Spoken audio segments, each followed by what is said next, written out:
Hello, everyone.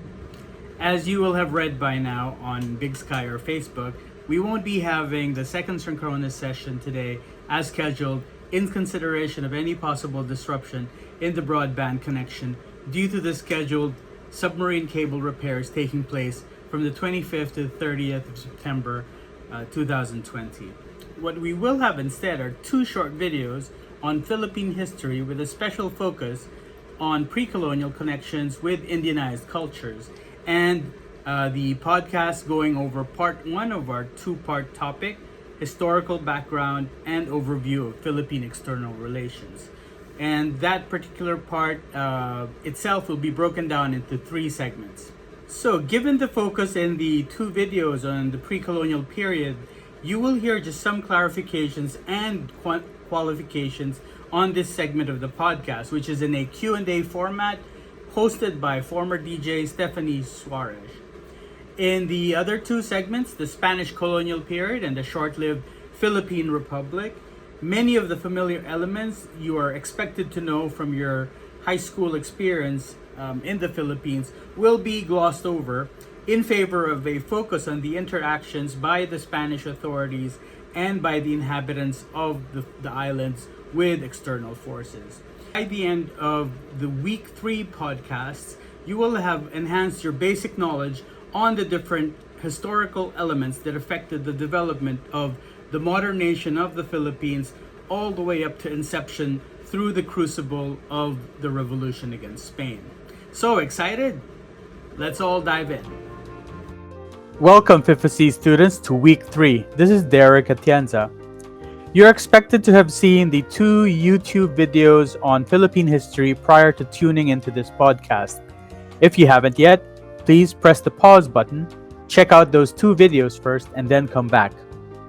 Unlike last week, where we had a 4-part video lecture, this week we will have an audio lecture in podcast format that is expected to place less demands on your internet connection. Through the videos, it is vital that you at least have a mental picture of our island's geographical location in East Asia, more specifically straddling two large bodies of water, the Pacific Ocean to the east and the South China Sea to the west. Knowing and being fully aware of this geographical situation, including the distance between the Philippines and the Asian mainland to the far west, Taiwan and Japan to the north, and island Southeast Asia to the south. All of this will allow you to have a better understanding of why history turned out the way it did for the islands that eventually became the Philippines. While our contemporary bias makes it seem that there was a certain inevitability to the flow of history as we know it now, the true lessons of history can only be learned if one understands fully the processes involved, rather than simply being familiar with the better-known results. Now, with that, we can start the podcast proper. Welcome to DWPFP or FIFAC podcast. This is your host, Stephanie Soares. We have with us today our instructor and facilitator, Derek Atienza, who will discuss with us part 1 of the historical background with a focus on Philippine external relations. How are you doing today, Mr. Atienza? Thank you, Stephanie, for welcoming me to this podcast. I'm doing great. I hope our listeners will learn a lot from our program today. I'm sure they will. They have had an early start with the video links you provided before the program that basically goes over several centuries of history in a matter of minutes, setting up the encounter between Asian and European cultures in the early 16th century. That's correct. It's important to get a visually clear idea of the early origins of the Filipino nation for a couple of reasons. First, until the late 1980s, the depiction or perception of Philippine history among Filipinos, meaning historiography and history education, which are actually interrelated, was limited to the waning debate between the old-fashioned and nationalist approaches, as personified by their main proponents, Gregorio F. Zaide, on the old-fashioned depiction of history on one hand, and Teodoro Agoncillo and Renato Constantino on the other. While the nationalist approach gained prominence, the idea that Philippine history started with the arrival of Ferdinand Magellan in Cebu in 1521 prevailed in the popular imagination. Fascination for history has never really been a characteristic of Filipino people, in contrast with, say, Korean or Chinese people. But apart from a lack of familiarity of the finer details of the more modern aspects of history, such as the debate about Mabini a few years ago, or even ignorance about martial law and the Marcos era now, the problem also lay in how the scholarship in the fields of archaeology and paleontology in the Philippines had not really advanced beyond the discoveries of the Tabon man a quarter of a century before then in the early 1960s. Yes, I remember the brouhaha that prompted Epi Quizon, who played Mabini in the 2015 film General Luna, was boggled over by high school students were wondering why Mabini was always seated in the movie. As for martial law, there's probably a bit more knowledge among college students, but one cannot, of course, discount the deliberate attempt to rewrite history among followers of the Marcos family and supporters of President Duterte. What other reasons are there why it is important to get a good grounding in pre-colonial history of the Philippines? Well, of course, that's the topic we're discussing now. The second reason is one can justify now more than ever that pre colonial history is no longer prehistoric. While we all know that pre colonial cultures had their own writing system, for the longest time we had little to no evidence of it apart from La Doctrina Cristiana of 1593. And whatever we did have was not given much attention in primary and secondary education. Since the 1980s, however, the scholarship has just grown through the discovery or better interpretation of a number of historical sources, not just limited to written documents found here, the US or Spain, but also in other countries like Taiwan and China, as well as to ecological markers, comparative linguistic studies, and material objects, including art and artifacts.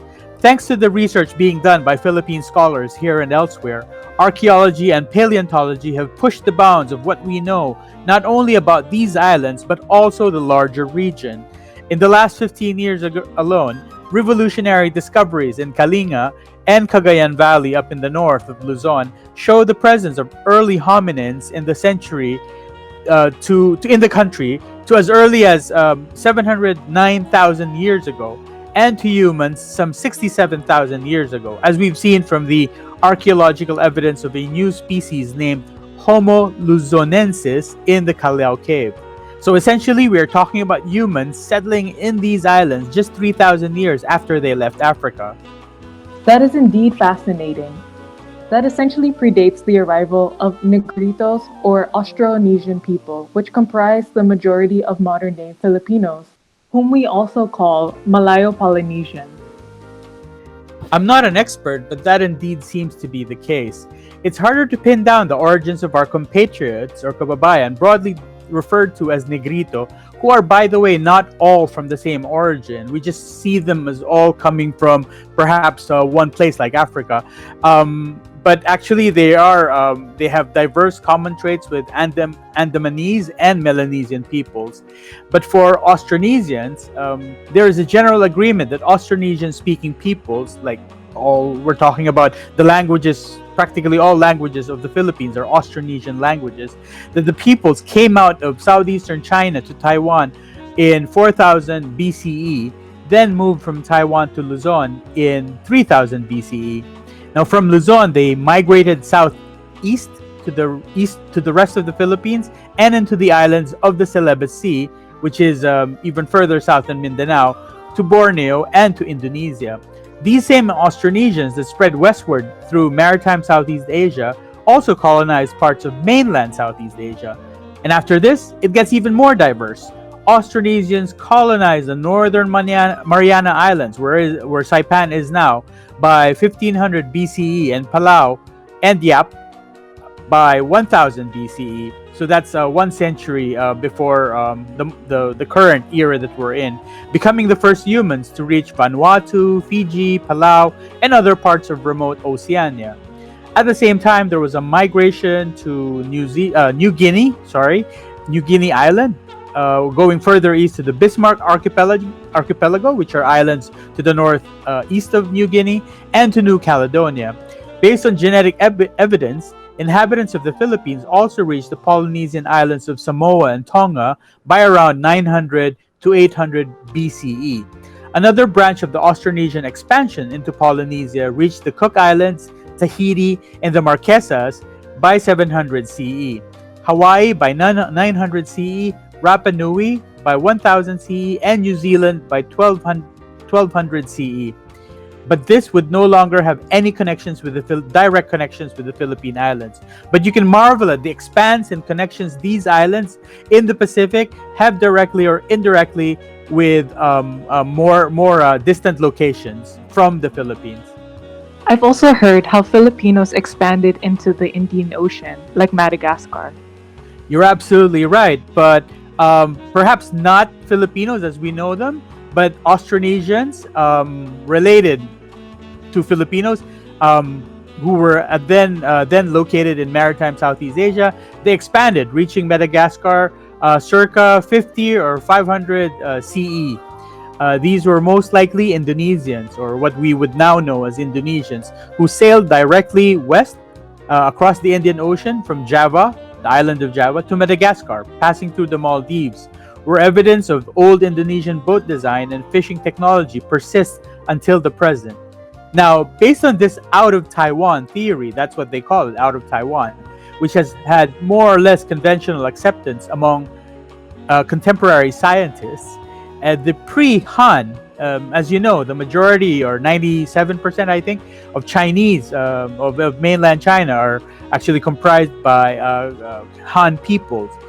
So before the Han, actually, there were Austronesians in southern China. So the pre-Han Austronesians moved to Taiwan and through there established prehistoric connections with islander Southeast Asians, Chams in southern Vietnam, islander Melanesians, Micronesians, Polynesians, and the Malagasy people. The Malagasy people are what you call the people in Madagascar. So we're talking about this grand scope from essentially from the east as far as Polynesia, and then a little closer, Micronesia, Melanesia. Then you have Southeast Asia, then going further west to the Andamans, and eventually Maldives and Madagascar. So instead of documentary evidence, archaeologists have had to look at language and genetics to make all of this connect. They're also helped by comparative anthropologists and biologists who have tracked down common cultural markers like multi-hull and outrigger boats, the banca with their outriggers, tattooing. These are traditions that are common to so many of these islands or places, disparate as they may be. Rice cultivation, wetland agriculture, teeth blackening as a form of beauty, jade carving, betel nut chewing, ancestor worship, and at the same domesticated plants and animals we have in common through such a broad geographic scope, including dogs, pigs, chickens, yams, bananas, sugarcane, and coconuts. So by now, it should be clear to our listeners that in contrast to the lack of historicity prior to the arrival of Europeans in the early 16th century, as we had thought way back in the 1980s, the Philippine Islands were quite profoundly connected to both the Pacific and Asia, parts of the national identity that we are only now rediscovering. Sorry, you're right in making that distinction. Filipino as a term referring to people who identify with the country called the Philippines only dates back to the late 19th century. So we have to be careful in using that term. I can see now why you prefer the term Philippine Islands more as a geographical rather than historical or legal name. Yes, and in this, I suppose you are referring to the idea of nation as used in the term nationalism, whose origins were brilliantly explored by Irish political scientist and historian Benedict Anderson in his 1983 book, Imagined Communities. I hope to be able to discuss this at length in the future during our course. Yes, a brilliant thinker, Professor Anderson. If I'm not mistaken, he was also fluent in Indonesian, Javanese, Thai, Tagalog, but sadly, he's passed away now. Yeah, good thing you said Thai actually, not Thai or Thailand. No student of mine should continue the travesty of mispronouncing that word. Our presidents, of course, should know where to put the accent on ASEAN. If you notice, it seems only Filipinos say ASEAN. That seems to be quite right. I remember making that mistake with you once before, but you corrected me. But going back, if these pre Hispanic societies did not comprise a nation, as we now know it in the modern sense, what were they? Well, scholars generally believe that these social groups eventually developed into various settlements or polities. This is the key word here, with varying degrees of economic specialization, social stratification, and political organization. Some of these settlements, mostly those located on major river deltas, achieved such a scale of social complexity that some scholars believe they should be considered early states. Referred to as either bayan or barangay, they include the predecessors of modern day population centers as Manila, Tondo, which is across the river from Intramuros, which is essentially the center of Manila, Pangasinan, Cebu, Panay, Bohol, Butuan, Cotabato, Lanao, and Sulu, as well as some polities such as Mai, whose possible location is still the subject of debate among scholars. Some support a theory that Mai was in Mindoro. Others say that it was in Laguna and Batangas. But I think we're getting ahead of ourselves. All of this will be mentioned much later on in the narrative that I'm trying to connect and form an impression among our students. There was a part in the first video that was uploaded that qualified four distinct kinds of people in the Philippine archipelago in 1000 BCE. And I've mentioned this term, so I have to kind of clarify for those who are not familiar. It means before the Common Era, a term used by scientists distinct from the more common BC, which ordinary people, laymen use, which we of course know to be before Christ. My preferred term as a social scientist for AD or Anno Domini, Year of Our Lord, is CE or the Common Era. So I was talking earlier on about 1000 BCE, 700 CE, and whatnot. So anyway, according to the video, by 1000 BCE, the inhabitants of the Philippine archipelago had developed into four distinct kinds of people: tribal groups, and there they did not elaborate, but we can count among this group the Aetas, Hanuno in Mindoro, Ilongot, Mangyan, who also depended on hunter-gathering and who were concentrated in forests. Then the second group is the warrior societies, such as the Isneg and Kalinga, who practiced social ranking and ritualized warfare and roamed the plains. The third group is the periplutocracy of the Ifugao Cordillera Highlanders, who occupied the mountain ranges of Luzon. And the fourth group, the harbor principalities. It's kind of difficult to distinguish that in the video. But the harbor principalities of the estuarine, or we're talking about river civilizations that grew along the rivers and seashores while participating in trans-island maritime trade. It was also during the first millennium BCE that virtually early metallurgy, so that's metalwork, was said to have reached the archipelagos of maritime Southeast Asia via trade with India. You also provided a link to a video on historic ties between the Philippines and India. I didn't know myself a number of the factoids there. Yeah, I included that video as I believe for a number of reasons. Our ties to India have somehow been either minimized, denigrated, or not paid as much attention as our ties with China. As you know, Southeast Asia is actually where the two great civilizations of India and China meet. Perhaps due to the wider and deeper presence of ethnic Chinese in the Philippines, historically and contemporaneously, we know about them more. I don't know. I myself likely have Chinese heritage. We all know, for example, of the famous ethnic Chinese mayors of Manila. That's Mayor Atienza and Mayor Lim. But how many of us know that there was an ethnic Indian former mayor, Ramon Bagatsing, whose name is a combination of two Indian surnames, Bagat and Singh? I also did not know of this, but looking up his name, I found out he's actually from the political opposition during Marcos' rule, and yet he kept his position.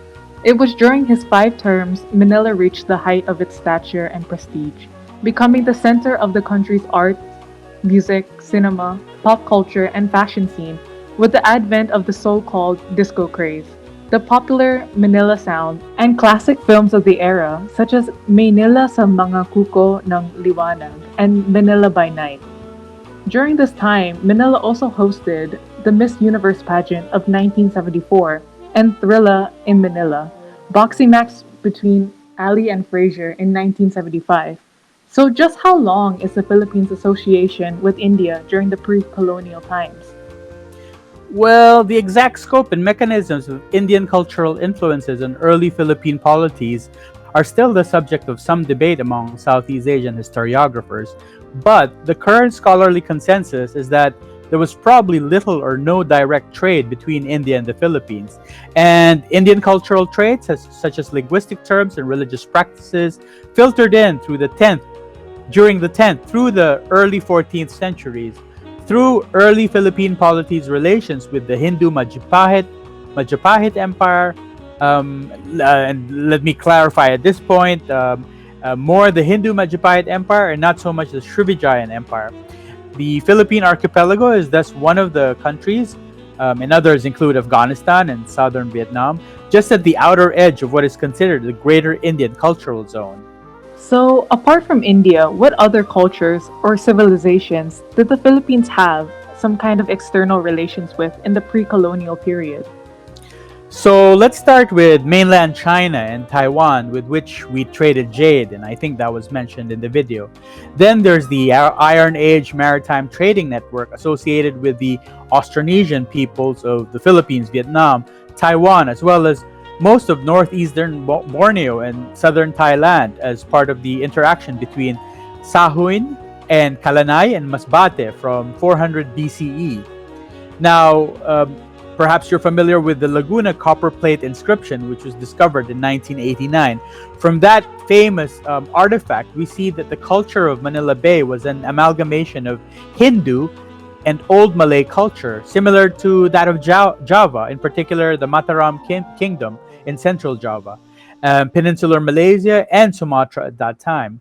The polity of Tondo, which I mentioned to you, it's just across the river. Of course, the Tondo that we know now also traded with China and Japan, which referred to Tondo and other polities in Manila Bay as either Manila, they took it as just one whole word, like all of it was Manila, or Luzon.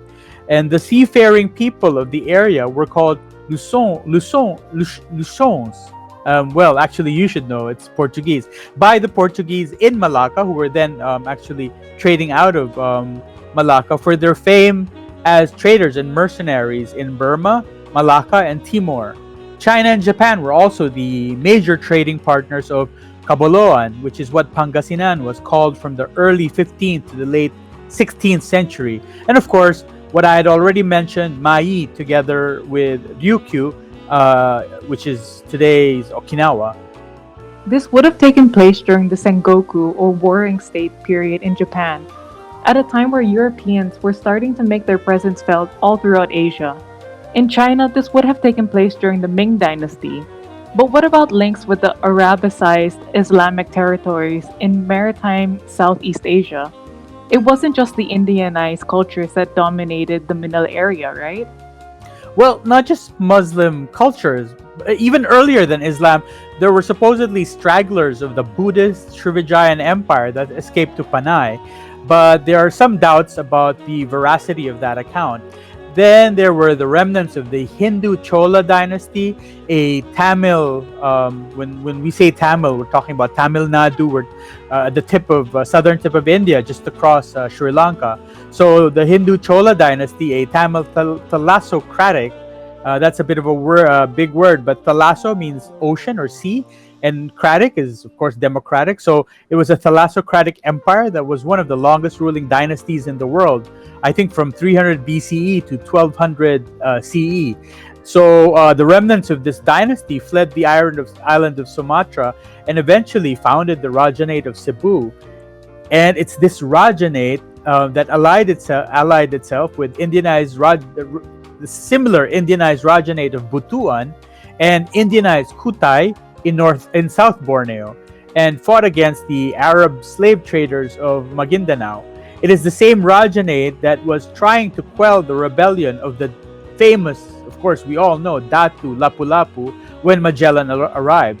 Now, from the webinar of the 23rd of September, you will have learned a lot about the Rajanate of Butuan, its trade with Chinese cutting into the profits of Tondo and the Sulu-based Champa traders. Now, Champa, perhaps if you remember my having mentioned it, they come from southern Vietnam, and then they also settled different parts of maritime Southeast Asia, including Sulu.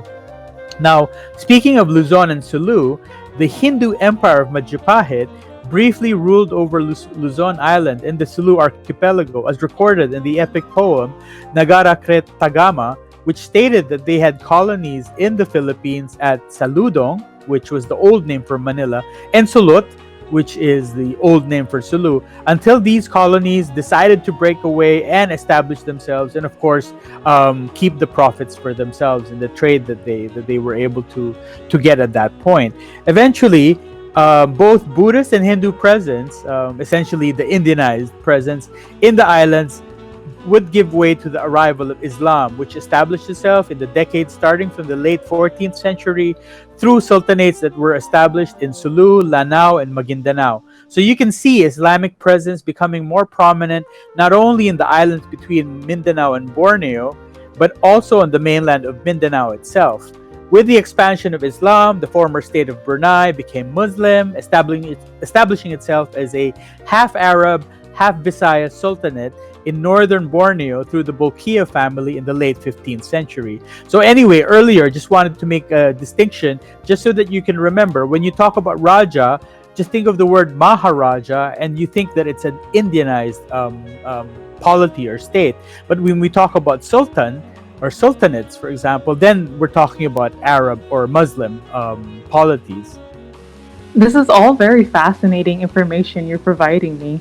It seems that all the pieces are coming together to set the stage for the arrival of the Europeans in the early 16th century.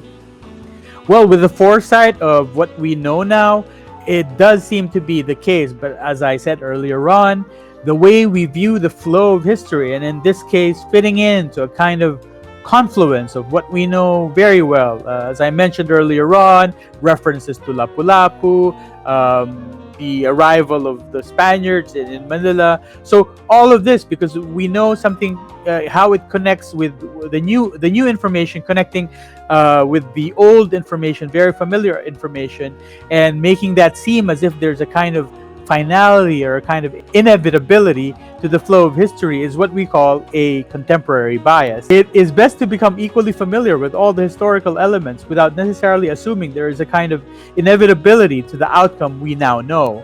Anyway, going back, Sultan Balkia, and perhaps you're familiar with that name, that's the ruling house of Brunei right now. So even back then, Sultan Balkia broke into the monopoly of the dynasty of Tondo in the China trade by establishing its own satellite state in Manila, which was called the state of Selurong.